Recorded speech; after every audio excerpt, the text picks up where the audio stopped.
Welcome into an abbreviated version of the Friday Frenzy. I'm Tim Owens. Coming into the night, we had 4 teams still with a chance to bring home state championships. And 2 of those teams, they were playing each other. The West Rebels taking on the Powell Panthers in the 5A semifinal game, picking up first quarter. Second and goal, Jordan Potts hands it off to Jarvis Stockton up the middle, untouched for 6. PAT good.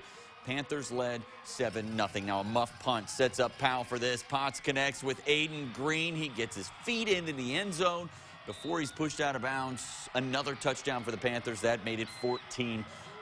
Second quarter, Powell leads now 21-0. And the Panthers pad their lead with some trickery. Potts hands it off to Ardarius Redmond. The halfback pass, the rainbow to Green in the corner of the end zone. Powell leads 28-0 at the half. Fourth quarter, West trying to avoid the shutout. Braden Lathan chops it up into the end zone, but it is too little too late. The Rebels avoid the shutout, but their season comes to an end. Powell takes down West 35-7. Kellyanne Stitz was there for this one and has more. Guys, Powell is playing in the state championship for the first time since 2011. And ironically, in that season, they had to get through West in the semifinals to get there. And after a 10-year drought, Powell dominated in all 3 phases tonight to beat West 35-7 and once again defeat the Rebels to play in December.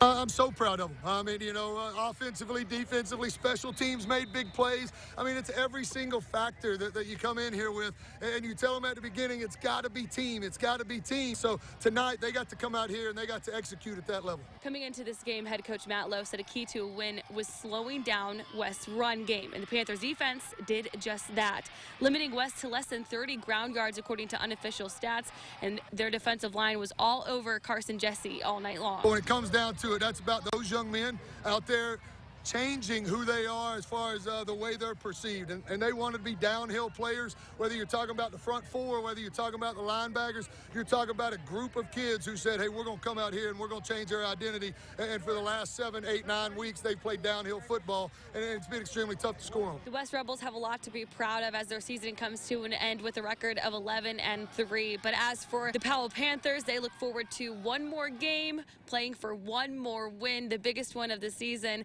They'll play the Henry County Page winner next in the Class 5A state championship. Guys. Thanks, Kellyanne. Page won that game late in the game. That's who Powell will play in the state title game next Friday in the Blue Cross Bowl. On the 3A level, Alcoa looking for a 7th straight state title, taking on Giles County. Opening kickoff, Jordan Harris finding space, and there he goes. Nothing but green grass ahead on the 95-yard kick return for touchdown. Tornadoes are off to a whirling start, and they would only pick up the speed from there. Elijah Cannon shoots his way up the gut for another score. Alcoa jumping up 16-0. The scoring was just starting for the Tornadoes. Eddie Salter slices his way through for the easy score. 23-0 in the second quarter. Elijah Cannon, he's going to scamper 11 yards ahead unscathed for his second of the day. Alcoa back in the state title game with a 42-12 win over Giles County. Reese Van Haften was there for this one and has more. Alcoa football has the same mindset every single season. Jordan Harris made sure that Alcoa stayed true to that goal in the state semifinals. I love the feeling. I just love. My mom tells me every game, go out, play as hard as you can. Every play, mom and dad tells me, do the same thing every week, and I tell them I got you, and that's what happens. Harris racked up 215 total yards and 2 touchdowns. Oh, we was hype on the sideline. Everybody hit me. We was just so hyped on the sideline.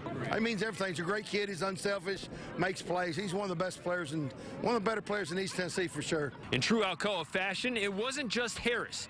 4 different Tornadoes found the end zone. Buckles was on fire again tonight. He threw a lot of good balls. So it was just a great game plan by our offensive coaches, and you know, it was a complete game for us. Alcoa head coach Gary Rankin added that special teams played a major factor in the Tornadoes' win. That side of the ball forced 2 turnovers and scored a touchdown in the 42-12 victory. Reporting at Alcoa High School, I'm Reese Van Haften. Thanks, Reese. Alcoa, they're going to take on East Nashville next Friday morning in the Blue Cross Bowl for the 3A state championship. On the 6A level, Oakland ended Maryville's season last year in the semifinals. Rebels looking for redemption tonight. First possession of the game, Maryville sending a statement. A 6-minute drive capped by a Carson Jones touchdown run. 7-0 Rebels after one quarter. Early second quarter, Patriots have an answer. Cade Hewitt hitting Marcus Bullard on the swing pass, and that tied the game at 7. Next possession, tough call here for Maryville. Jones on the keeper. The ball pops out. Sure looks like he was down, but Oakland recovers the fumble, and then the very next play, Antonio Patterson off the left side, and he was off to the races. That long TD run gave Oakland its first lead of the game at 14-7. But Maryville responded. A 70-yard drive, taking up nearly 8 minutes off the clock. Jones calls his own number again, his second touchdown of the night, and we were tied at 14 at the break. Moving ahead, fourth quarter, now 17-14 Oakland, and they find pay dirt again. Patterson again winning the race to the corner, and that was all they needed. 24-14 the final. Maryville's season comes to an end. Coach Hunt on his guys after the game. Just gutsy, man. This was a gutsy team. This team was good enough to win in this game. I do believe. I mean, obviously, Oakland is fantastic, and they do a phenomenal job. But, you know, for us to be in the position we were in, you know, in this game, I mean, I think we showed that we could play with them. Maryville's season comes to an end with a 13-1 record.